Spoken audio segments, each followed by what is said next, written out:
আসসালামু আলাইকুম কাকা। ওয়ালাইকুম আসসালাম বাইস্তা।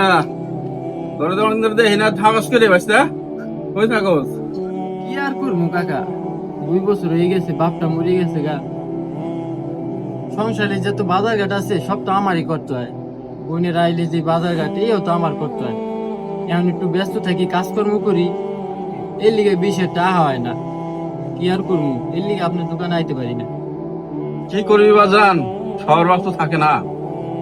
দুদিন আগে পরে সবাইকে চলে যেতে হবে। তোর এই অল্প বয়সে, নাহলে এত মাথার বোঝা কিভাবে তুই বহন করবি, সেটা একমাত্র ভালো জানে আল্লাহ।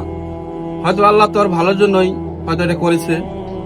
ইনশাল্লাহ তুই চিন্তা করিস না বাজান, আল্লাহ একদিন তোর ভালোই করবে ইনশাল্লাহ। তুই ধৈর্য হারা হইস না, কারণ দেখ, সারা জীবন কারো বাপ মা থাকে না। হয়তো বা ছোটকালে তোর বাপ মারা গেছে, এটা মনে হয় তোর ভালোর জন্য আল্লাহ করছে। যাক, আল্লাহর উপর ভরসা রাখ, আল্লাহ তোর ইনশাল্লাহ ভালোই করবে ইনশাল্লাহ। আল্লাহ আমার সৃষ্টিকর্তা, আল্লাহ আমার সব, সবার কাছে